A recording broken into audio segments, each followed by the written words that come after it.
Assalamualaikum warahmatullahi wabarakatuh. Kami dari CGP Angkatan 7 yang dipimpin oleh Ibu Fasilitator Ibu Yoyo Rohayati dan Ibu PP Ibu Lilis Mariam. Insya Allah kami akan mempraktekkan praktek coaching di modul 2.3. Perkenalkan, nama saya Roro Riana, saya sebagai observer. Saya Winnie Yusnita Hasito sebagai coach. Dan saya Hanif Wajida Amalia sebagai coach. Waalaikumsalam. Bu, ini untuk percakapan coaching saat ini Bu ini sebagai coach ya? Ya Ibu.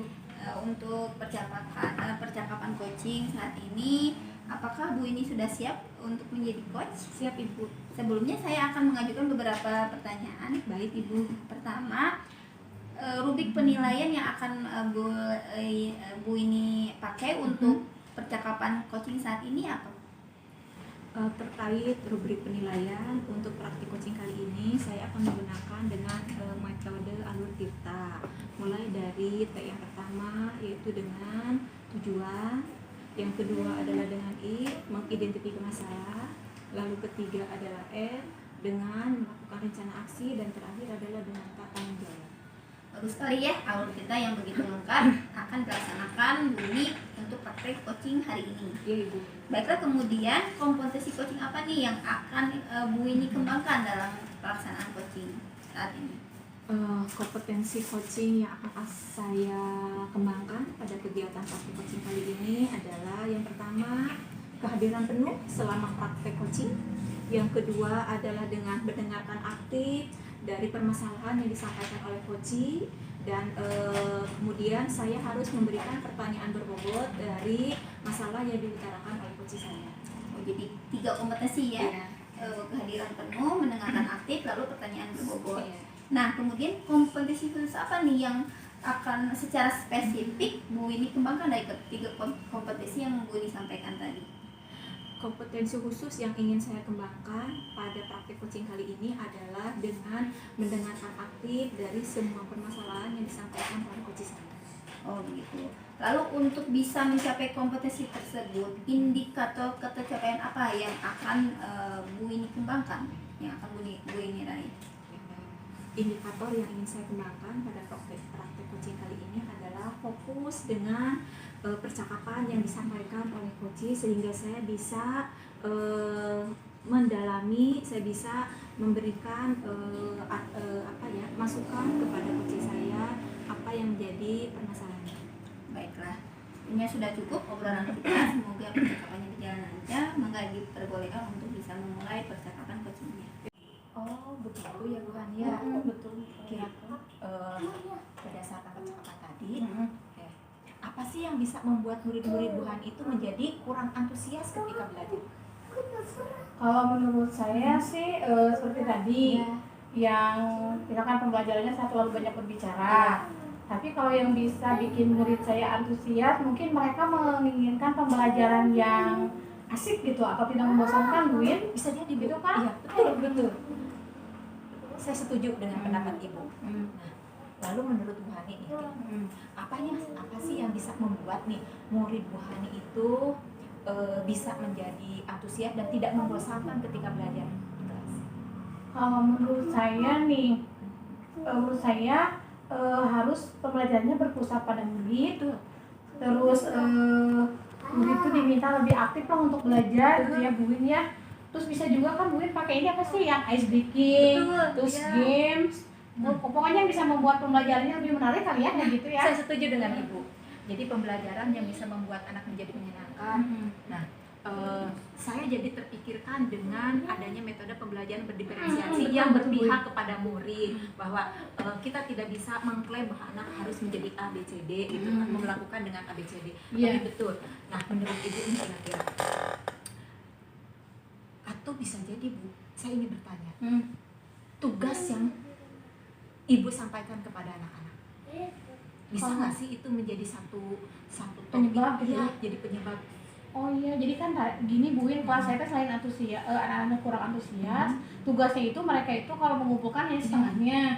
Apa mungkin karena misalkan gini gitu ya, kalau misalkan mengerjakan tugas, saya ngasih tugas nih kan anak kebanyakan, saya bentuknya itu banyaknya pertanyaan, malahan mah dari 15 soal sampai 20. Terus dari bentuknya hanya pertanyaan saja, nggak ada yang lain gitu Bu. Apa gitu-gitu yang bikin anak-anak jadi kurang mau mengerjakan tugas gitu ya.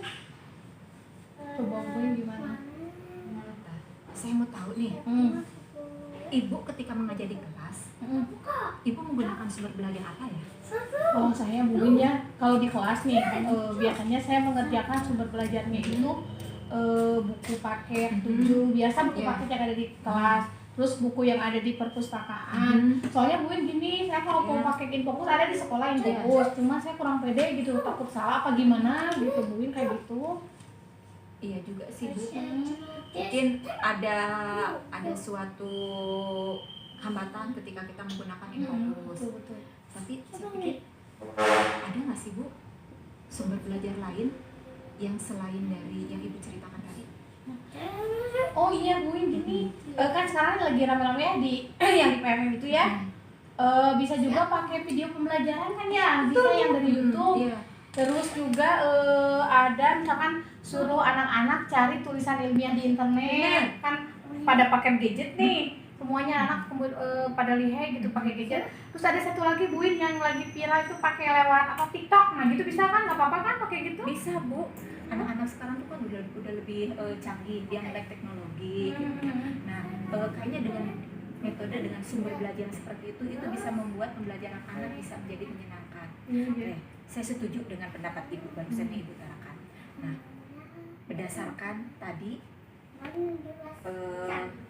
rencana yang akan Ibu sampaikan, kira-kira rencana apa yang akan Ibu lakukan supaya pembelajaran menjadi menyenangkan? Mungkin nih yang pertama, kalau saya ngobrol sama Bu ini tadi ya, kepikiran oleh saya akan merancang pembelajaran yang mengasihkan dan menyenangkan buat anak. Misalkan menggunakan sumber belajar yang beragam, misalkan dari video pembelajaran kayak gitu, atau misalkan dari TikTok juga bisa kan ya Bu ya, nggak apa-apa. Terus untuk tugasnya nih, saya udah kepikiran kalau tugasnya saya tidak akan memberikan tugas banyak pada anak berupa pertanyaan, tapi nanti saya akan modifikasi tugasnya dalam bentuk gambar, misalkan dalam bentuk lagu atau puisi, atau misalkan meneruskan kalimat seperti itu. Pokoknya yang sesuai sama bakat sama dan minat anak lah, pokoknya kayak gitu Bu. Betul, sesuai dengan yang tadi kita bicarakan tentang pembelajaran diferensiasi ya Bu ya. Iya. Oke, setuju. Saya sependapat dengan Ibu, bagus sekali nih rencana Ibu. Nah, berdasarkan rencana tadi yang Ibu sampaikan, saya ingin tahu komitmen apa yang akan Ibu lakukan untuk tanggung jawab pembelajaran menyenangkan ini. Jadi Bu Win, kalau komitmen saya sih dari obrolan tadi ini, mungkin saya akan membuat selalu ya, pokoknya jadi dari sekarang selalu membuat rencana pembelajaran yang menyenangkan buat anak dengan beragam sumber belajar, nggak hanya dari buku aja. Jadi saya juga jadi harus belajar IT lagi gitu kan ya, karena dalam membuka video pembelajaran di YouTube kan memerlukan pengetahuan IT yang cukup lumayan juga. Kemudian saya juga misalkan akan mengeksplorasi materi tidak hanya dari satu sumber aja, misalkan seperti tadi dari yang video YouTube atau apa. Jadi kan anak-anak juga mereka sebetulnya menurut saya dapat menjalankan Merdeka Belajar. Jadi mereka itu sesuai minat mereka gitu, jadi tanpa paksaan kan. Karena dengan begitu mungkin nanti kalau dengan mengerjakan sesuai dengan minat dan bakat mereka, mungkin nanti mereka akan termotivasi untuk lebih antusias dalam mengerjakan tugas-tugas dari saya. Mungkin gitu ya Bu ini ya. Setuju apa yang Ibu sampaikan barusan. Ya, senang saya. Iya, saya pikir itu ide yang sangat bagus, sangat brilian. Saya sangat mendukung Ibu. Semoga berhasil, sukses ya Bu. Jadi semangat nih, saya pengen cepet-cepet ke kelas lagi gitu Bu Win. Bu Win nanti kalau misalkan nanti nih saya terapin di kelas ya, nanti kalau saya Bu Win minta waktunya Bu ini, kalau misalkan ada progres kemajuan apa di kelas saya, nanti kita sharing lagi kayak gini ya Bu Win, nggak apa-apa ya?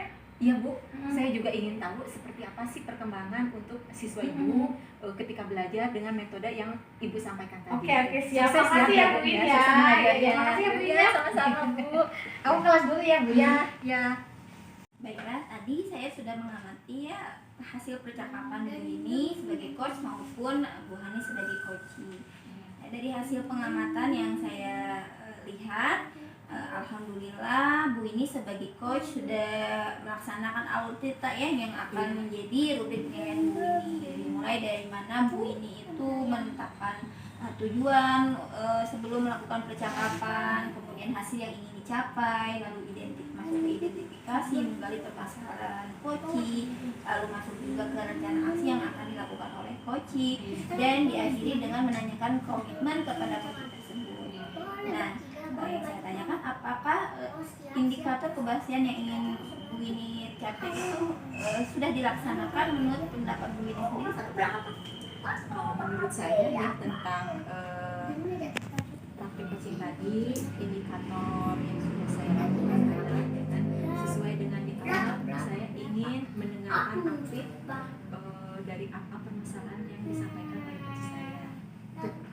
Jadi bisa mendengarkan penuh ya, presence di sana.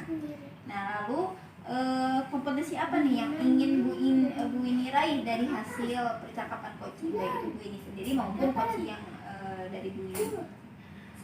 Kompetensi dari indikator tersebut, saya ingin kompetensi yang dikembangkan adalah ingin lebih fokus kepada apa yang disampaikan oleh coach saya, sehingga saya juga bisa sepenuhnya memiliki mindfulness di situ. Jadi bisa memahami lebih dalam ya yang dirasakan coaching, sehingga saran ataupun arahan yang kepada coaching tersebut bisa tetap tepat sasaran begitu ya Bu ini. Ya alhamdulillah Bu ini semoga sukses ya kedepannya bisa menjadi coaching yang lebih baik, melaksanakan coachingnya dengan semakin baik dan semakin optimal. Ya terima kasih waktunya. Ya terima kasih Ibu. Ya.